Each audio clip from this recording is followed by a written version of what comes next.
Hello. हमारा आज का टॉपिक है biodegradable and non biodegradable substances. तो जैसे कि हम यहाँ देख सकते हैं कि बायोडिग्रेडेबल सब्सटेंसेस वो सब्सटेंसेस होते हैं जो आसानी से डिकम्पोज हो जाते हैं, यानी कि किसी भी बड़े सब्सटेंस को आप छोटे छोटे टुकड़ों में तोड़ दें, दैट इज़ कॉल्ड बायोडिग्रेडेबल। किसी भी बड़े सब्सटेंस को छोटे पीसेस में ब्रेक करने के लिए हमें एक केमिकल की ज़रूरत होती है जिसे हम इंजाइम्स कहते हैं। ज़्यादातर ये लिविंग ऑर्गेनिजम्स के अंदर प्रेजेंट होते हैं। हमारे शरीर के अंदर भी इंजाइम्स होते हैं जिसकी वजह से हम फूड को ब्रेक कर सकते हैं। तो बैक्टीरिया एंड फंजाई दो ऐसे लिविंग ऑर्गेनिजम्स होते हैं जिनके पास इंजाइम्स होते हैं।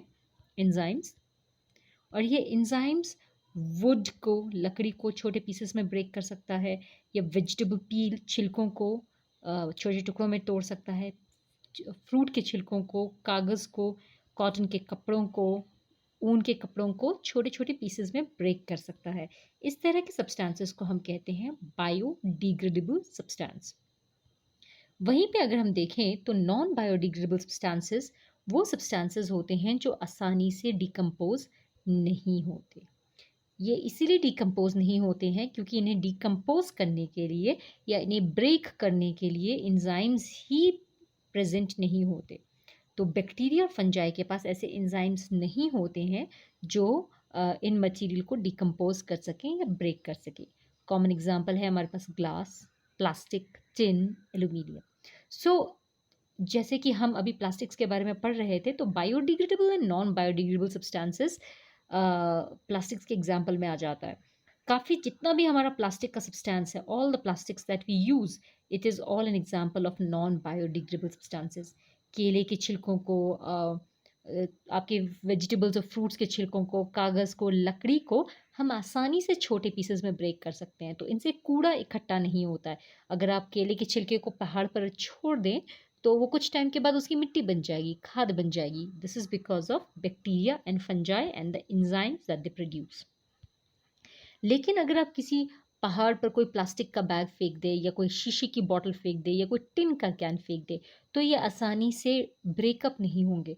आप 10 साल बाद भी उन्हें देखेंगे तो ये डिकम्पोज नहीं होंगे या डिग्रेड नहीं होंगे। तभी हम इन चीज़ों को बोलते हैं नॉन बायोडिग्रेडेबल सब्सटेंसेस। तो अगर हम आगे देखें, प्लास्टिक्स के बहुत सारे फ़ायदे होते हैं, लेकिन इसका नुकसान क्या होता है? पहला नुकसान, प्लास्टिक को बहुत सारे साल लगते हैं ब्रेक होने में या डिकम्पोज़ होने के लिए, क्योंकि कोई भी बैक्टीरिया ऐसा नहीं है, कोई भी फंगस ऐसा नहीं है जिसके पास ऐसे एंजाइम्स हों जो बैक्टीरिया जो प्लास्टिक को ब्रेक कर सके या डिकम्पोज़ कर सके। जिसके वजह से ये बहुत एनवायरमेंटल पोल्यूशन क्रिएट करता है। तो इसीलिए बहुत सारे स्टेट्स में प्लास्टिक की थैलियाँ बैन हो चुकी हैं, प्लास्टिक के पैकेट्स बैन हो चुके हैं, क्योंकि इनसे पोल्यूशन बहुत बढ़ता है और ये आसानी से डिकम्पोज़ नहीं होते हैं। प्लास्टिक को अगर आप जलाएँगे तो उससे ज़हरीले धुआँ निकलता है, पॉइज़नस फ्यूम्स निकलता है, जिससे कैंसर होने की प्रॉब्लम हो सकती है, या रेस्पिरेटरी प्रॉब्लम्स हो सकती है, साँस लेने में दिक्कत हो सकती है, या कैंसर निकलता है। प्लास्टिक पूरी तरह से जलता भी नहीं है। प्लास्टिक बहुत धीरे-धीरे जलता है और कुछ खतरनाक गैसेज़ रिलीज़ करता है, पॉइज़नस गैसेज़ रिलीज़ करता है। इसीलिए हम प्लास्टिक को जला भी नहीं सकते। प्लास्टिक की बॉटलें अगर आप नदी में छोड़ दें, या प्लास्टिक के लिफ़ाफ़े अगर आप नदी में छोड़ दें, तो वो मछलियों को या किसी भी प्रकार के एक्वाटिक एनिमल के पेट में जाकर उनको डैमेज कर सकती हैं। उनके स्टमक में एक प्लास्टिक की लाइनिंग लगाकर उन्हें जान से मार सकती हैं, या किसी मछली के गले में प्लास्टिक फँस सकता है तो वो मर सकती है। प्लास्टिक से ड्रेन्स ब्लॉक हो जाती हैं। नालियाँ जो हैं प्लास्टिक में, प्लास्टिक की बोतलों से, प्लास्टिक के थैलों से ब्लॉक हो जाता है, और वहाँ पे पानी इकट्ठा होता रहता है, जिसके वजह से पूरा का पूरा एरिया गंदा लगना स्टार्ट हो जाता है। सो प्लास्टिक के वजह से हमारा एनवायरनमेंट काफ़ी डर्टी हो जाता है। ये प्लास्टिक का एक बहुत बड़ा डिसएडवांटेज है। तो अगर आप इस पिक्चर में देखें, ट्रेन की टिकट्स को डिकम्पोज़ होने में 2 हफ़्ते लगते हैं, खाद बनने में। ऑरेंज के छिलकों को डिग्रेड होने में 6 महीने लगते हैं। मिल्क के कार्टन्स जो टेट्रा पैक्स होते हैं, उन्हें 5 साल लगते हैं डिग्रेड होने में। टिन के डब्बे को ब्रेक होने में 50 साल लगते हैं। होता है, बहुत धीरे-धीरे होता है। बैटरीज़ को 100 साल लगती हैं, लेकिन प्लास्टिक की बॉटल 450 साल में भी पूरी तरह से ब्रेक नहीं होती। इसीलिए प्लास्टिक के यूज़ को एनवायरमेंटलिस्ट मना करते हैं कि प्लास्टिक का यूज़ कम से कम किया जाए। अब यहाँ देख सकते हैं कि प्लास्टिक का वेस्ट कितना सारा है, ये कभी भी ख़त्म नहीं होता है, इकट्ठा होता रहता है और इससे पूरा एनवायरनमेंट डर्टी हो जाता है। अगर आप प्लास्टिक के टायरों को इस तरह से जला दें, अगर यहाँ देख सकते हैं आप प्लास्टिक के टायर्स हैं, इनको जला दें तो ये बहुत पॉइज़नस फ्यूम्स निकलती हैं जिससे कैंसर हो सकता है। यहाँ देखिए इसे लोग बुझाने की कोशिश कर रहे हैं। So these are plastics.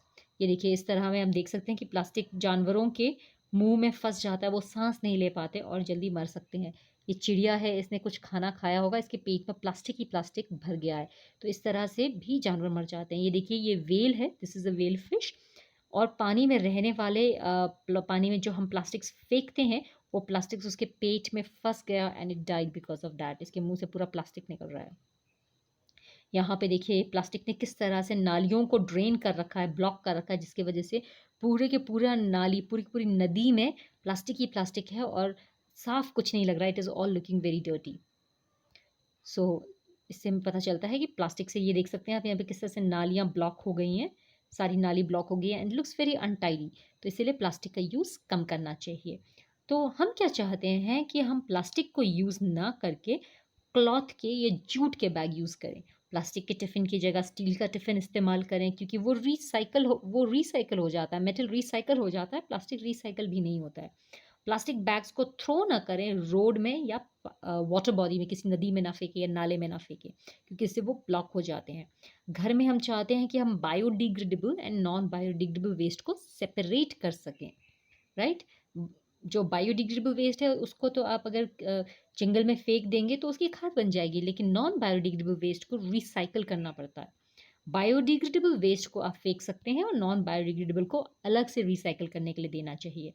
Plastic waste को रिसाइकल करना चाहिए, लेकिन रिसाइकल प्लास्टिक को खाने को स्टोर करने के लिए इस्तेमाल नहीं करना चाहिए, क्योंकि रिसाइकल प्लास्टिक में it's slightly poisonous for food. उस पर खाना गर्म करें तो हमारा खाना जहरीला हो जाता है।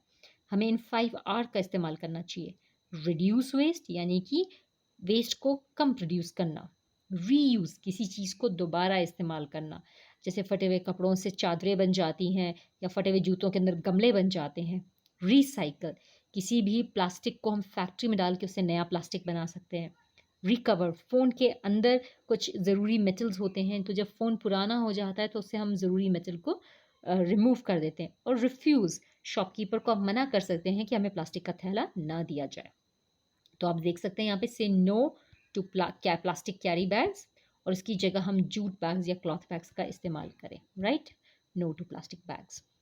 उसके अलावा आप देख सकते हैं यहाँ पे नालियाँ किस तरह से गंदी हैं, रोड के साइड्स में प्लास्टिक के बैग्स फेंके गए हैं। तो इस तरह से हमें प्लास्टिक का यूज़ कम करना चाहिए। हमें बायोडिग्रेडेबल एंड नॉन बायोडिग्रेडेबल, ये देखिए अब ऑरेंज के छिलकों को हमने अलग डाला है और प्लास्टिक के छिलकों को हमने अलग वेस्ट में डाला है। This is called recycling. Recycling में प्लास्टिक जो है हम प्लास्टिक को हम दे देते हैं गार्बेज मैन को। गार्बेज मैन उसे लेकर जाता है एक फैक्ट्री में, जहाँ पे उसे छोटे छोटे टुकड़ों में ब्रेक करके नया प्लास्टिक बनाया जाता है। This is called recycling. यहाँ पे भी आप देख सकते हैं, यहाँ पे प्लास्टिक के छोटे छोटे टुकड़े किए जा रहे हैं। देखिए प्लास्टिक को इकट्ठा किया जा रहा है यहाँ पर, उसके छोटे छोटे टुकड़े कर कर उसकी नई चीज़ें बनाई जाती हैं। बट ये रिसाइकल प्लास्टिक बहुत हेल्दी नहीं होता है। तो इस तरह से हम प्लास्टिक का इस्तेमाल कम कर सकते हैं। ये देखिए प्लास्टिक को हमने रीयूज़ किया है, उससे गमले बनाए हैं। और ये रिसाइक्लिंग है कि प्लास्टिक की बॉटल को छोटे-छोटे पीसेस में तोड़कर उसको उसको पिघला कर हम नई प्लास्टिक की बॉटल्स या शर्ट्स बना सकें। तो कोशिश करें कि हम प्लास्टिक का इस्तेमाल कम से कम यूज़ करें। Thank you and have a nice day.